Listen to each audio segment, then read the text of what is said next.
내용이 조금 길었는데요. 여러분 좀 오늘도 자막이 좀 안 되는 것 같은데 이해를 부탁드리겠습니다. 하나님이 부르시기 전에 기도는 평범한 농부로 미디안의 압제가 무서워 몰래 밀을 타작하던 사람이었습니다. 만일 기드온 옆에 기드온의 이와 같은 행동을 잘 아는 마을 사람들이 친구들이 있었다면 그 용기 없고 소심한 그 기드온을 하나님의 천사가 큰 용사라고 부르는 것 자체가 이해가 되지 않았을 겁니다. 자신들이 알고 있는 기드온과는 너무도 다른 말씀을 하고 계시기 때문입니다. 자, 큰 용사라. 자기들 보기에는 급정이라 부르지 않은 것만 해도 다행일 텐데 그를 큰 용사라 부르는 하나님이 이해가 되지 않는 거예요. 사랑하는 여러분, 이것이 어쩌면 저와 여러분의 한계일 수도 있습니다. 왜냐하면 인간은 자신의 눈앞에 보이는 현실밖에는 잘 보지를 못합니다. 하나님께서 기드온을 향한 그 놀라운 그 미래의 계획을 그들이 만약에 알 수만 있었다면 어떻게 그들이 이런 말을 할 수가 있겠습니까? 하지 못하죠. 그래서 그는 군대를 조직하는 과정 중에서도 하나님께 몇 번이나 확정을 구했던 그런 아주 심령이 연약한 사람이었습니다. 하지만 하나님께서는 이러한 연약한 기드온을 앞세워 미디안과의 전쟁에 큰 용사로 하나님이 세워주신 거예요. 물론 하나님의 전쟁은 세상과의 전쟁과는 전혀 다릅니다. 세상은 무엇을 봅니까? 군사의 수를 봅니다. 어떠한 무기를 갖고 있는지를 봅니다. 좋은 무기를 가지고 있고 압도적인 군사를 갖고 있다는 말은 승리할 수 있는 가능성이 많다라는 뜻이죠. 그러나 오늘 저희들이 공부하고자 하는 이 하나님의 전쟁의 비밀은 또 다른 거죠. 하나님의 전쟁에 우리 몇 가지 특징을 중심으로 오늘 말씀을 한번 나누고자 합니다. 사사기 7장 우리 9절 한번 읽어보겠습니다. 그날 밤에 여호와께서 기드온에게 말씀하셨습니다. 일어나 미디안 막사를 치러 내려가라. 내가 그것을 내 손에 줄 것이다. 사랑하는 여러분, 하나님의 전쟁의 첫 번째 특징은 무엇인가? 지휘관이 사람이 아니라 하나님이시라는 거예요. 기드온을 부르신 분도 하나님이시죠. 기드온에게 기름 부어 주신 분도 하나님이시죠. 그리고 기드온에게 어떻게 해야 할 것을 세밀하게 다 가르쳐 주신 분도 바로 하나님이신 거예요. 저와 여러분도 마찬가지잖아요. 수렁 가운데 있는 저와 여러분을 누가 불러주셨습니까? 의심 가운데 있는 저와 여러분을 누가 그리스도인으로 만들어 주셨습니까? 부모님이 모태신앙이지만 제대로 된 인격적인 하나님을 만나지 못하고 그냥 그저 그런 신앙으로 살아갈 때 어떤 고난과 어떤 누군가의 만남을 통해 우리로 하여금 살아계신 하나님이 우리의 삶의 구원자가 되게 해주신다는 것을 누가 깨닫게 해주셨습니까? 성령 하나님이 아니라면 우리는 알 수가 없는 거예요. 하나님께서는 이렇게 하나님의 사람을 손대시고 그들을 하나님의 일꾼으로 만들어서 하나님이 쓰시기에 합당한 종으로 준비시키고 충분히 훈련시켜 나가시는 거예요. 제가 예전에 굉장히 마음이 가라고 힘들었을 때 이제 기독교 서적에 가서 책을 한 권 사려고 이렇게 왔다 갔다 하고 있었을 때요. 그런데 어떤 한 책에 앞에 섰는데 그 책을 보지도 않고 그 책 꽂혀 있는데 뒤에 보이는 그 제목 하나로 그냥 감동을 받아서 하나님 앞에 그냥 울면서 기도한 적이 있습니다. 오스왈드 스미스라는 인도 출신의 그 선교사님이셨는데 그 선교사님께서 적은 책의 제목은 충분히 훈련케 하시는 하나님이라는 거예요. 충분히 훈련케 하시는 하나님. 하나님께서 저와 여러분을 사용하실 때는요, 우리 안에 있는 어디가 약하고 어디가 강하다는 거 다 알고 계세요. 그래서 우리를 충분히 훈련케 하시는 거예요. 내 안에 있는 것이 다 빠져나갈 때까지 온전히 하나님의 것으로 채워질 수 있는 그런 어떤 정결한 그릇이 되기 위해서는 먼저 우리가 우리 안에 있는 옥합을 깨뜨려야 되잖아요. 우리 안에 있는 죄성을 하나님 앞에 인정해야 되잖아요.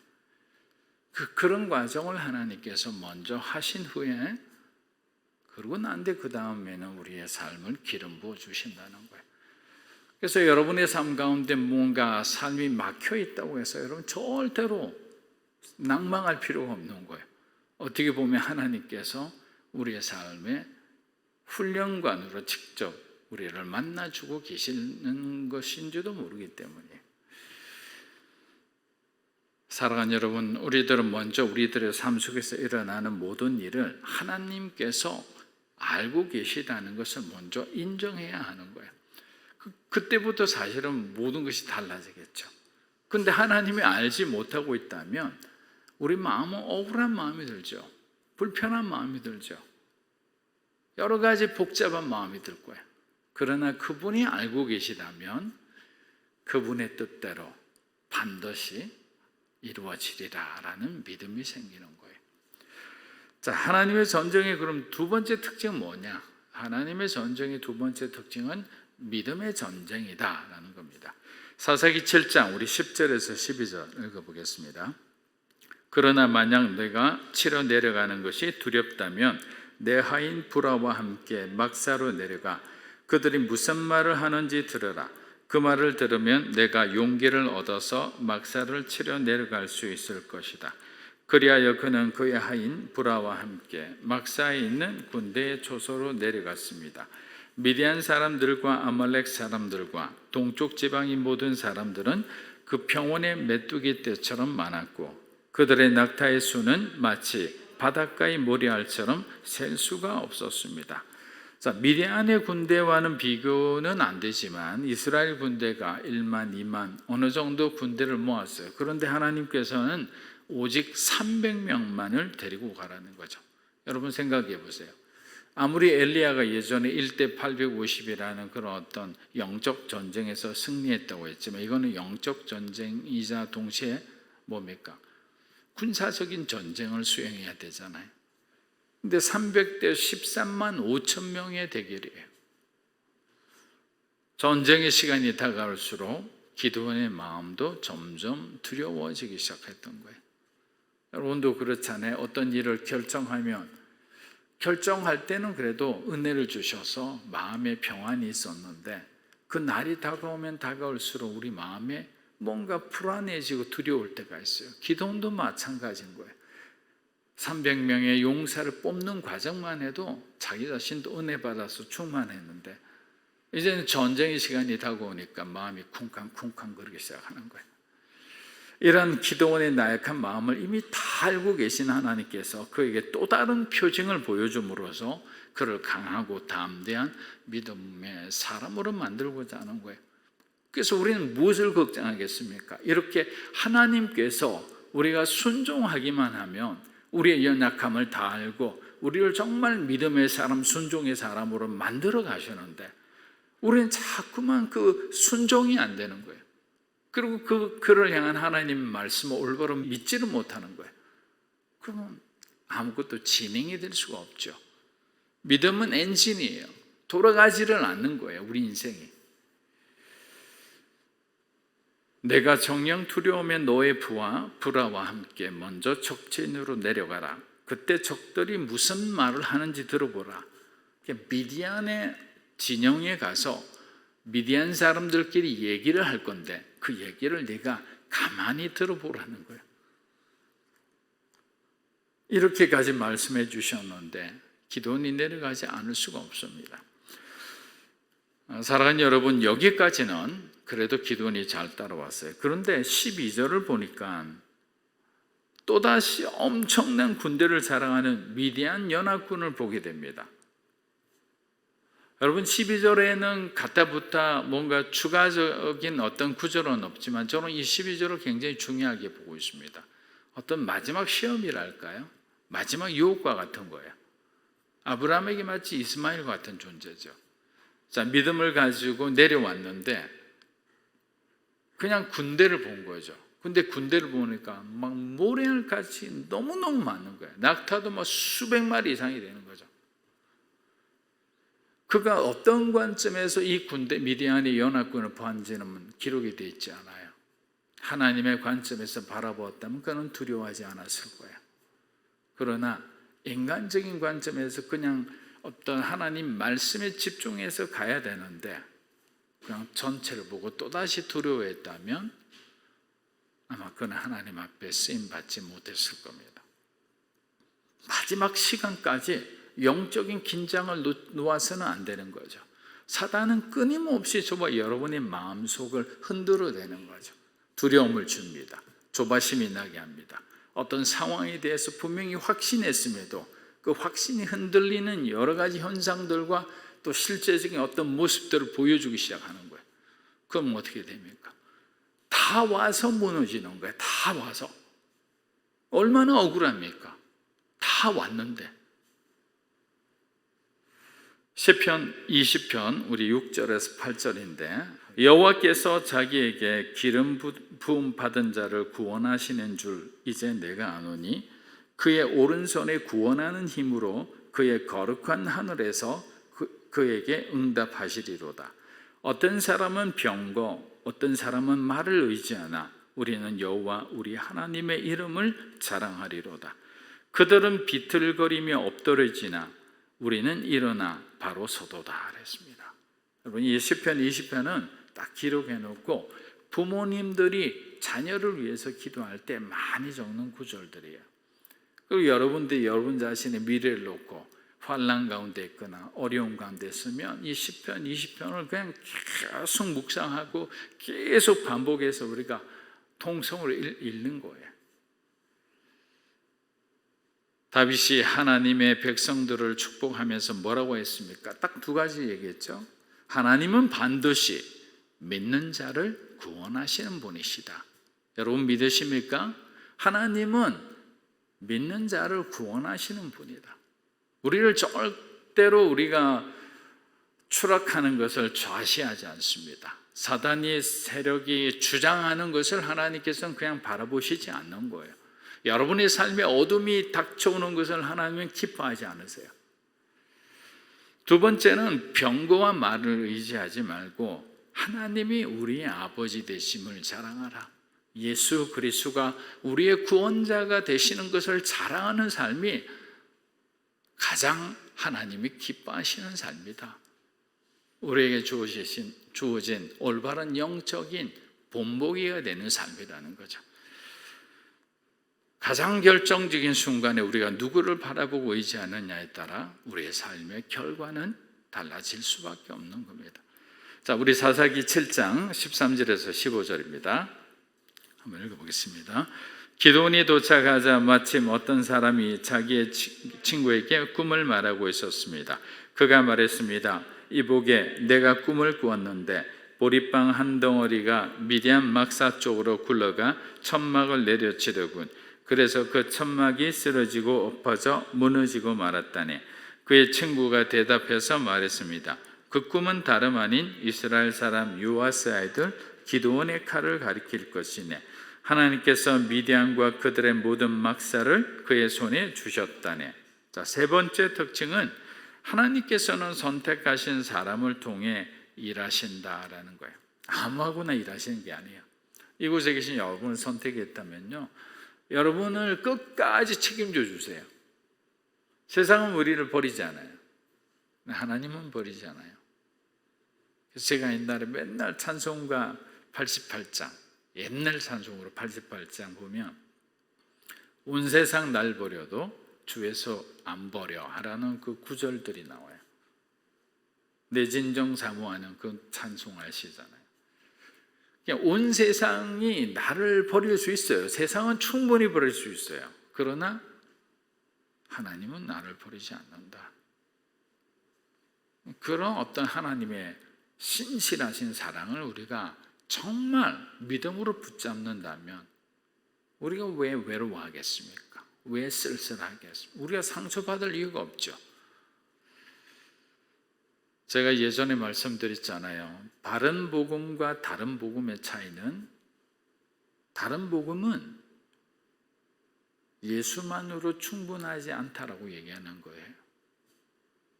올바른 복음은 예수만으로 충분하다고 하는 거예요. 세상은요, 예수만으로 충분하지 않다고 생각합니다. 그래서 다 플러스 원, 플러스 투 합니다. 이것도 해봐야지, 저것도 해봐야지. 그러면서 저와 여러분의 삶은 그냥 누룩으로 가득 차버리는 거죠. 한순간에 그냥 모든 정신 세계와 가치관과 이게 다 그냥 오염되고 말아버리는 거예요. 정신을 차린 기드온이 하나님의 말씀대로 미디안의 막사로 갔을 때 그는 깜짝 놀랐습니다. 하나님께서 자신에게 말씀하신 그 이전의 그 내용과 미디안 사람의 꿈과 해몽이 완전히 똑같았기 때문에 이제는 더 이상 추호의 의심도 없이 이제 기드온이 용기 백비합니다. 믿음으로 충만해진 이 기드온이 자기를 기다리는 그 300명의 믿음의 용사들에게 다가가 명령을 합니다. 소리쳐 일어나라. 여호와께서 미디안의 막사를 너희들의 손에 넘겨주셨다라는 거예요. 하나님께서 넘겨주셨다는 거예요. 여러분 삶에 지금 어려운 여러 가지 문제들이 있다면 그 문제를 하나님께서 여러분에게 넘겨주시리라 믿습니다. 갈등도 여러분에게 넘겨주실 거예요. 그건 갈등을 전가한다는 말이 아니라 해결해 주시겠다는 거예요. 왜냐하면 전쟁은 하나님의 것이지 우리의 것이 아니잖아요. 넘겨주셨다는 것은 우리에게 승리를 주시겠다는 거잖아요. 그런데 왜 아무런 기적이 일어나지 않나? 저는 우리 교회 이름처럼 믿음으로 살지 않기 때문이에요. 믿음의 문제가 가장 큰 문제예요. 제가 강단에서 말씀을 드려도 저나 여러분이나 선포한 대로 믿지 않으면 아무런 역사는 일어나지 않는 거예요. 그런데 기도는 순종인 거예요. 리더가 성령 충만해져 오니까 따르는 자들도 용기 백배하는 거예요. 죽으면 죽으리라는 각오로 그들은 달려갑니다. 여기까지 오기 얼마나 힘들었겠습니까? 그러나 그 힘들고 연약하고 실패하고 실수하는 과정까지 하나님은 포기하지 않고 끝까지 주의 영광을 위해 기도원을 붙잡아 주신 거예요. 여러분을 붙잡아 주신 거예요. 기도원은 300명을 이제 세 무리로, 세 부대로 나눠서 각 사람에게 나팔과 빈 항아리를 주었습니다. 그리고 횃불을 항아리 안에 넣어 감추게 하였습니다. 우리 사사기 7장 17절에서 19절입니다. 오늘 말씀이 좀 길었기 때문에 조금만 더 말씀 전하겠습니다. 기드온이 그들에게 말했습니다. 나를 지켜보고 그대로 하라. 내가 막사의 초소에 이르면 너희들도 나를 따라서 나와 함께 있는 모든 사람들과 나팔을 불면 너희도 또한 막사 사방에서 나팔을 불고 여호와를 위해서 기드온을 위해서 외치라. 기드온과 그와 함께 있던 100명의 군사들은 한밤중에 그들이 보초병을 교대시키자마자 막사의 초소에 이르러 나팔을 불고 그들의 손에 들고 있던 항아리를 깨뜨렸습니다. 자, 이 자체도 사실은 황당한 전략이죠. 여러분 이 장면을 보고 무엇이 떠오릅니까? 구약의 마치 여리고 전투의 모습 같지 않습니까? 결과는 훌륭했지만 과정은 너무나 엉성하고 당혹스럽기까지 합니다. 그래서 어떻게 하겠다는데요? 자, 칼을 들고 가야 되는데 나팔을 불고, 사실 제가 그림을 준비했는데 너무 아쉽네요. 저 딱 진짜 너무 잘 그린 옛날에 그 사파가 있었는데, 자, 근데 그 그림을 보면 얼마나 웃기냐면요, 나팔을 딱 불고 불을 두고 이러고 앉았어요. 전쟁하는 사람 이래가지고 이길 수 있나요? 양쪽에 칼을 두고 뒤에는 활을 붙여도 진짜 이길까 말까 하는데, 그런데 이와 같이 하나님의 전쟁은 사람들의 보기에 참 이해가 되지 않을 수도 있습니다. 예수님께서 소경을 고치실 때 저라면 그때는 피하고 싶더라고요.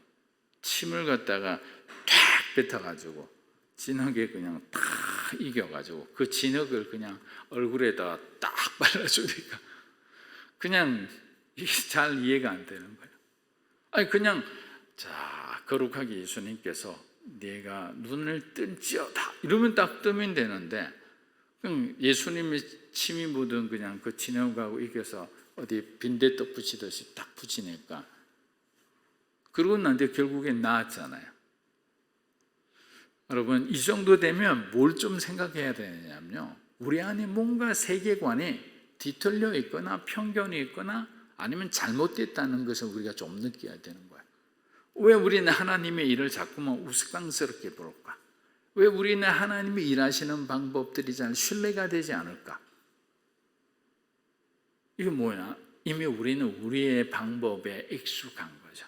마치 다윗과 사울이라면 사울의 갑옷을 입었을 때 다윗이 맞지 않았던 것처럼 하나님의 사람과 세상의 옷은 맞지 않은데 우리는 세상의 옷을 입고 하나님의 일들을 지금 논하고 있으니까 이해가 되지 않는 거예요. 저는 그래서 우리 믿음으로 사는 교회 자꾸만 제가 문화를 만들자라는 것, 관점을 바꾸자라는 말을 제가 설교 때 정말 자주 합니다.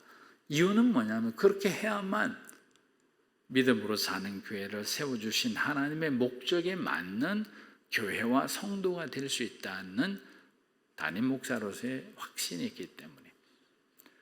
왜냐하면 저도 그렇고 저 역시도 어떤 관점을 계속 하나님의 관점으로 바꾸지 않으면 자꾸만 제가 온누리에서 경험한 걸 가지고 끄집어서 뭔가를 하려고 할 거 아니에요. 잘못된 거죠. 그럼 온누리 교회 있지 왜 여기 나왔을까요? 말이 안 되죠. 여러분들도 마찬가지입니다. 우리가 이렇게 새벽에 나와서 기도하는 것도 어떤 우리의 필요를 위해 기도하는 것도 있지만 우리가 정말 하나님을 닮아가기 원하잖아요. 예수님이 걸어간 그 삶을 따라가기를 원하잖아요. 그러면 예수님의 생각과 마음을 이해할 수 있는 그런 어떤 관점을 가져야 되는 거죠.